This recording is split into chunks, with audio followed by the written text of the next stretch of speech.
Marcus Thompson adjusted his designer tie one more time before stepping into the gleaming corporate elevator of Henderson and Associates Marketing. The morning sunlight streamed through the floor-to-ceiling windows, casting long shadows across the polished marble lobby. As a senior account executive, Marcus had worked tirelessly for 3 years to climb the corporate ladder at one of the city's most prestigious marketing firms. His colleagues respected his sharp wit, his ability to close difficult deals, and his unwavering confidence in boardroom presentations. The elevator doors opened on the 15th floor, revealing the bustling marketing department where Marcus had made his mark. Employees hurried between cubicles, clutching coffee cups and project files, preparing for another demanding day of client meetings and campaign deadlines. Marcus strode through the open workspace with purpose, nodding curtly to junior staff members who greeted him with respectful acknowledgments of his status within the company hierarchy. At exactly 9:15 a.m., Marcus entered the spacious conference room where the weekly strategy meeting was about to begin. The room buzzed with conversation as department heads discussed upcoming campaigns and quarterly projections. Marcus took his usual seat near the head of the long mahogany table, positioning himself strategically where his voice would carry weight during important discussions. He had learned early in his career that perception often mattered as much as performance in the competitive world of corporate marketing.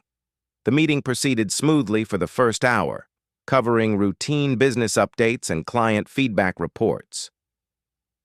Marcus contributed several valuable insights about their luxury automotive account, demonstrating the expertise that had earned him recognition from upper management.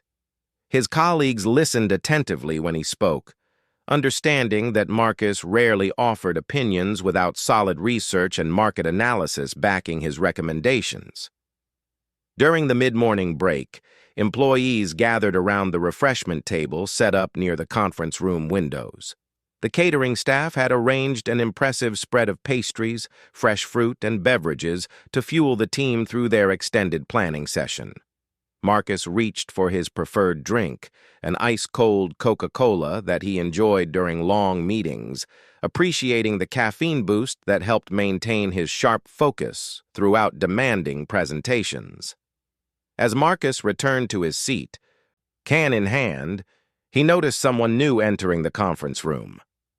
A woman he had never seen before walked confidently through the doorway, carrying herself with quiet dignity and professional grace. She appeared to be in her early 30s, wearing an elegant navy blue business suit that spoke of refined taste without ostentation. Her natural hair was styled in a sophisticated updo, and she carried a leather portfolio that suggested she might be attending the meeting in some official capacity. Marcus immediately felt a surge of irritation watching this unfamiliar person enter what he considered his territory. In his experience, unexpected additions to important meetings usually meant complications, delays, or unwanted oversight from other departments. He had worked too hard building his reputation and influence to allow unknown factors to disrupt his carefully cultivated professional environment. The woman's confident demeanor particularly annoyed him, as he interpreted her self-assured presence as presumptuous, given that she was clearly an outsider to their established team dynamic. Without stopping to consider who she might be or why she was attending their meeting, Marcus allowed his frustration and sense of territorial protection to override his professional judgment.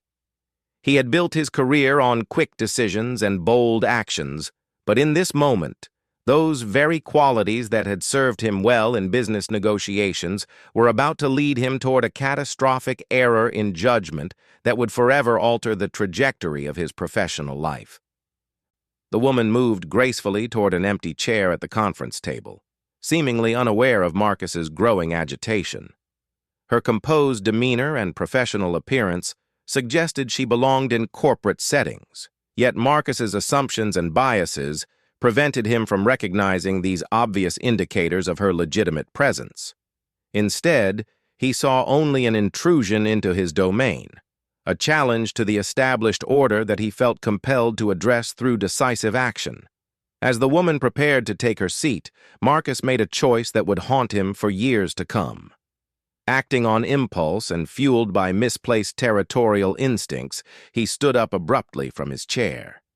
The conference room continued its normal hum of conversation and activity, with most attendees unaware that they were about to witness an incident that would become legendary within the company for all the wrong reasons. Marcus raised the cold Coca-Cola can above his head, his face twisted with indignation and misplaced authority. The fluorescent lights reflected off the aluminum surface as he prepared to make a statement that he believed would establish his dominance and send a clear message about who controlled access to their important business meetings. Time seemed to slow as he tilted the can, allowing the dark liquid to pour out in a steady stream.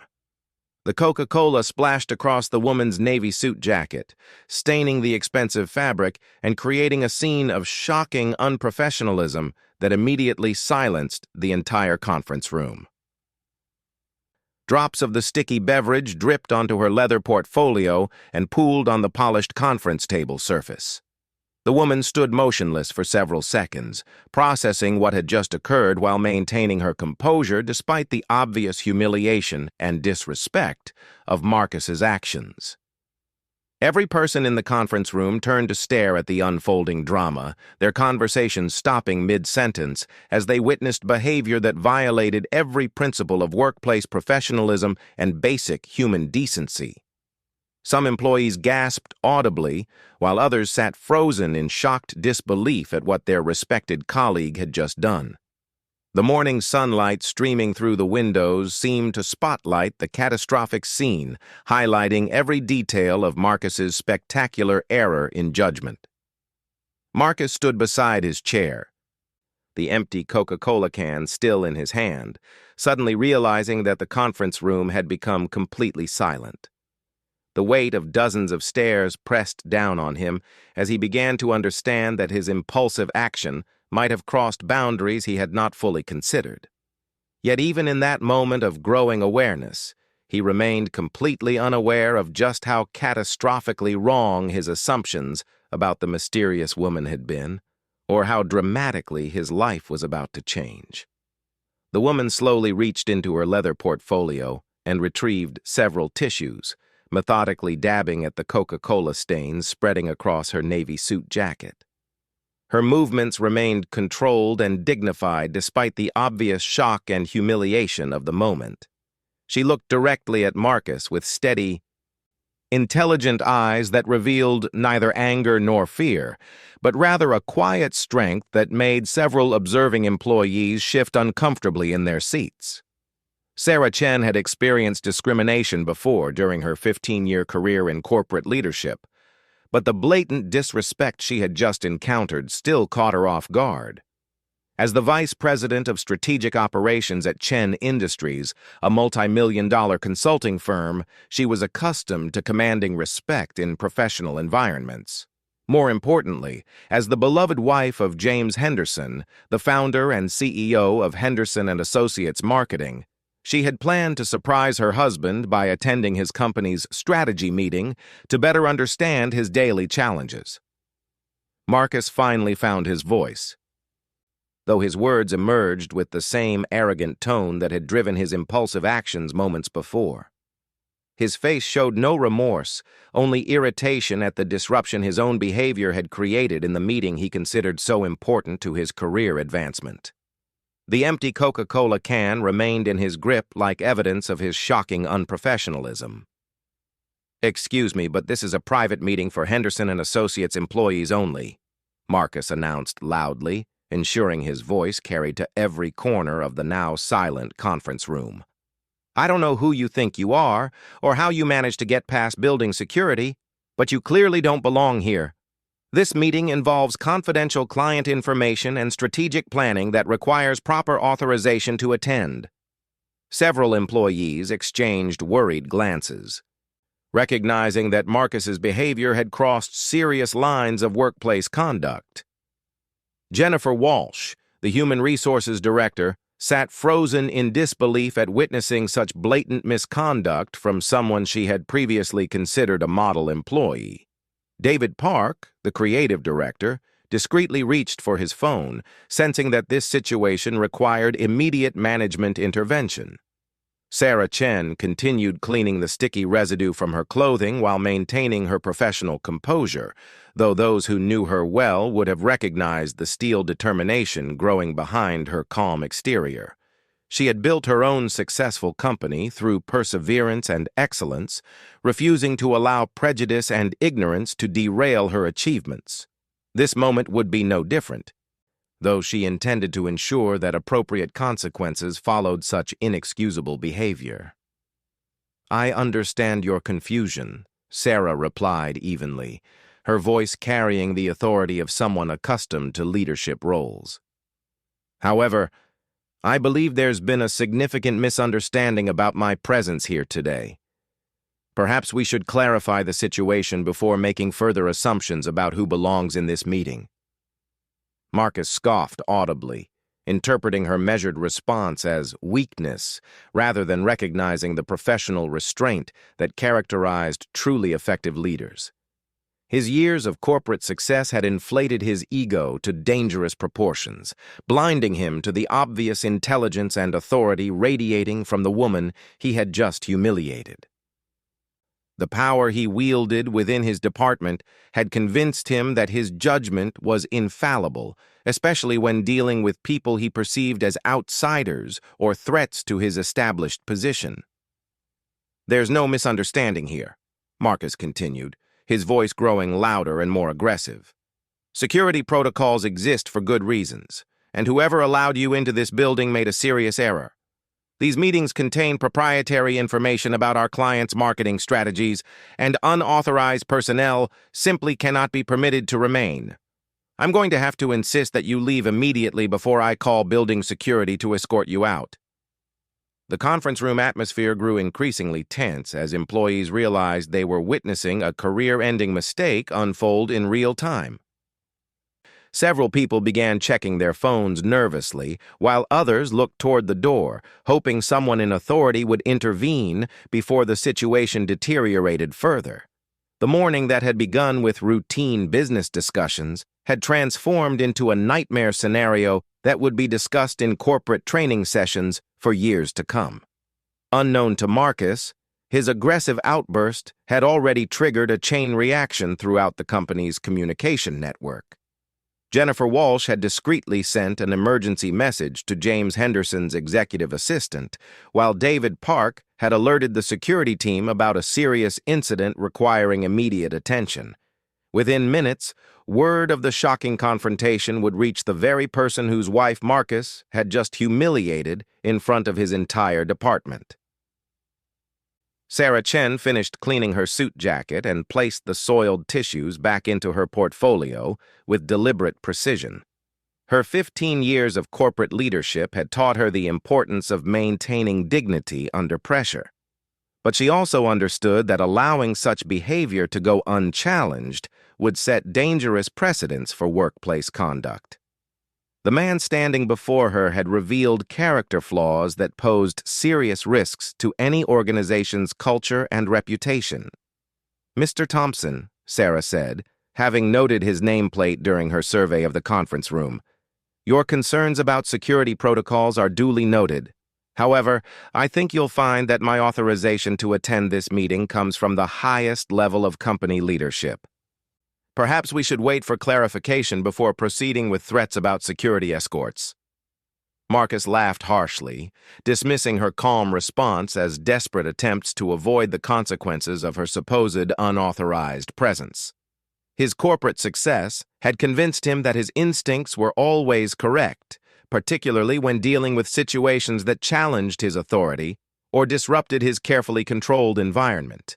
The possibility that he might be catastrophically wrong about the woman's identity and authorization never entered his consideration. "Listen, lady, I don't care what story you've prepared to justify sneaking into our private meeting," Marcus declared with growing hostility. "The bottom line is that you don't belong here, and your presence is a security violation that could cost our company important client relationships. I've worked too hard building my reputation and client base to allow unauthorized personnel to compromise confidential business discussions." The sound of approaching footsteps in the hallway outside the conference room caused several employees to glance toward the door with expressions of relief and anticipation. The urgent messages sent by concerned staff members had reached their intended target, and James Henderson was striding purposefully down the corridor toward the meeting room where his wife was being subjected to treatment that would fundamentally alter his perception of his company's workplace culture. Marcus remained completely unaware of the approaching reckoning, continuing his aggressive confrontation with the woman whose true identity would soon expose the devastating extent of his error in judgment. The empty Coca-Cola can in his hand had become a symbol of the career suicide he had committed through his shocking display of unprofessionalism and prejudice. Sarah Chen straightened her stained jacket and prepared herself for the moment when her husband would discover how one of his trusted employees had chosen to treat her. The next few minutes would test everything both she and James believed about justice, forgiveness, and the standards of behavior they expected from people in positions of corporate responsibility. The conference room door opened with decisive authority as James Henderson entered the space where his monthly strategy meeting had devolved into an unprecedented crisis of workplace conduct. At 52 years old, James commanded immediate respect through his presence alone, having built Henderson and Associates Marketing from a small startup into one of the region's most successful firms through 2 decades of principled leadership and unwavering commitment to professional excellence. His sharp eyes immediately assessed the scene before him, his wife Sarah standing near the conference table with obvious Coca-Cola stains across her navy suit, Marcus Thompson holding an empty beverage can with defiant posture, and 23 employees sitting in stunned silence as they witnessed the aftermath of an incident that would reshape their understanding of workplace dynamics forever. James Henderson had received Jennifer Walsh's urgent text message while reviewing quarterly reports in his executive office 3 floors above the marketing department. The brief but alarming message had mentioned a serious incident involving inappropriate conduct toward a female visitor in the strategy meeting, prompting him to immediately abandon his paperwork and rush to investigate the situation personally. Nothing could have prepared him for discovering that the victim of this inappropriate conduct was his own wife. Marcus Thompson turned toward the doorway with visible relief.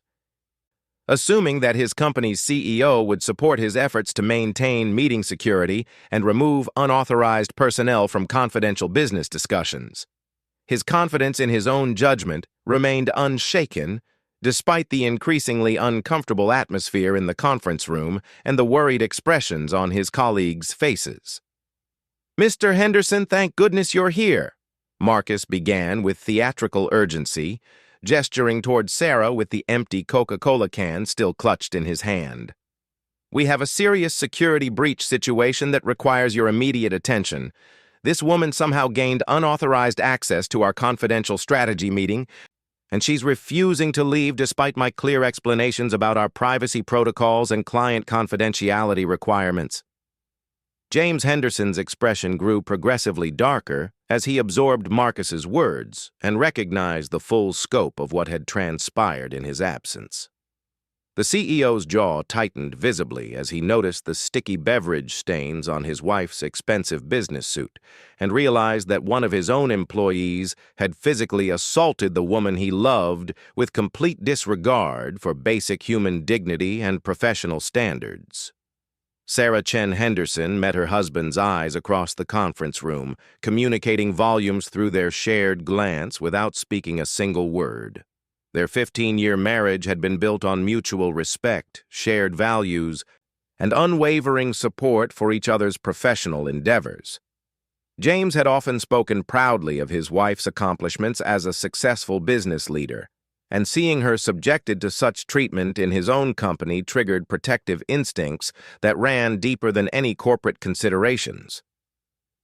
"Marcus," James Henderson said slowly, his voice carrying the controlled fury of a leader who had discovered the ultimate betrayal of trust within his organization. "I want you to listen very carefully to what I'm about to tell you because your future depends entirely on how well you understand the gravity of your actions over the past few minutes. Marcus felt the first stirrings of genuine concern as he registered the CEO's tone, though he remained convinced that his assessment of the security situation would ultimately be vindicated. His success in the company had been built on bold decision-making and territorial protection of important business interests, and he assumed that James Henderson would appreciate his initiative in safeguarding confidential meeting information from potential corporate espionage. "The woman you just assaulted with a beverage," James continued, his words carefully measured to ensure maximum impact, "is Mrs. Sarah Chen Henderson. She is my wife of 15 years, the mother of my children, and one of the most accomplished business executives in this city. She holds advanced degrees from Stanford Business School, serves on the boards of 3 charitable organizations, and runs her own multi-million-dollar consulting firm with over 200 employees." The color drained from Marcus Thompson's face as the devastating reality of his mistake began to penetrate his consciousness. The empty Coca-Cola can slipped from his trembling fingers, clattering onto the polished conference table surface with a metallic echo that seemed to reverberate through the deadly silent room. Every employee present turned to stare at him with expressions ranging from shock to disgust to profound embarrassment at witnessing such spectacular professional self-destruction. Furthermore, James Henderson continued relentlessly, she was invited to attend today's meeting by me personally, as part of her ongoing consultation work, helping our company improve our strategic planning processes and workplace culture initiatives. Her presence here was not only authorized, but specifically requested by the highest level of company leadership. Marcus opened his mouth to speak, but no words emerged as he struggled to process the magnitude of his catastrophic error in judgment. The confident arrogance that had driven his actions moments before had evaporated completely, replaced by the dawning recognition that he had just committed career suicide in the most spectacular fashion imaginable. His reputation, his position, his financial security, and his professional future had all been destroyed by 30 seconds of prejudiced assumptions and aggressive behavior.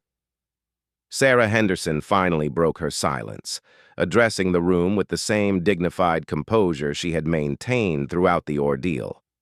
Her voice carried no anger or vindictiveness, only the quiet authority of someone who understood that teachable moments often emerged from humanity's darkest impulses. "I want everyone in this room to understand that what happened here today represents more than just one person's poor judgment," she said, looking directly at each employee present. "This incident reveals systemic issues about how we treat people who look different from us, how we make assumptions about who belongs in professional spaces, and how quickly respect can transform into disrespect when we allow prejudice to override our better judgment." James Henderson nodded in agreement with his wife's assessment, recognizing that the incident provided an opportunity to address deeper cultural issues within his organization. However, his immediate priority remained addressing the specific individual whose actions had created this crisis and ensuring that appropriate consequences followed such inexcusable behavior. "Marcus Thompson," James announced formally, "your employment with Henderson and Associates Marketing is terminated immediately. Security will escort you from the building within the next 10 minutes, and Human Resources will contact you regarding the collection of your personal belongings and final compensation details. Your behavior today violated every principle of professionalism, respect, and basic human decency that this company strives to uphold." Marcus finally found his voice, though his words emerged as desperate pleas rather than the confident declarations that had characterized his earlier statements. "Mr. Henderson, please let me explain. This was all a misunderstanding. I was protecting the company's interests. I had no way of knowing who she was. If you'll just give me a chance to apologize and make this right." "The fact that you didn't know who she was makes your behavior even more inexcusable," James replied firmly. Your actions revealed that you believed it was acceptable to humiliate and assault someone based solely on your assumptions about whether they belonged in our workplace. That kind of judgment and behavior has no place in any professional environment, regardless of the victim's identity or status. Sarah Henderson gathered her stained portfolio and prepared to leave the conference room, but she paused to address Marcus one final time. Her words carried the wisdom of someone who had overcome significant obstacles through perseverance and character, offering a lesson that extended far beyond the immediate crisis. Mr. Thompson, I hope you'll use this experience to examine the assumptions and biases that led to today's incident, she said with surprising gentleness. Everyone deserves to be treated with dignity and respect, regardless of their appearance, background, or perceived status. True professional success comes from building others up, not from tearing them down based on prejudiced assumptions. As security guards arrived to escort Marcus from the building, the remaining employees sat in contemplative silence, processing lessons about workplace culture, personal accountability, and the devastating consequences that could result from allowing prejudice to override professional judgment. The morning's strategy meeting had been transformed into an unforgettable education about character, consequences, and the importance of treating every person with the respect they deserved as fellow human beings. James Henderson put his arm around his wife's shoulders as they prepared to leave the conference room, both of them understanding that this incident would catalyze important conversations about workplace culture and inclusive leadership throughout their organization. Marcus Thompson's spectacular fall from grace had created an opportunity for growth, healing, and positive change that would benefit every employee who chose to learn from the day's painful but valuable lessons.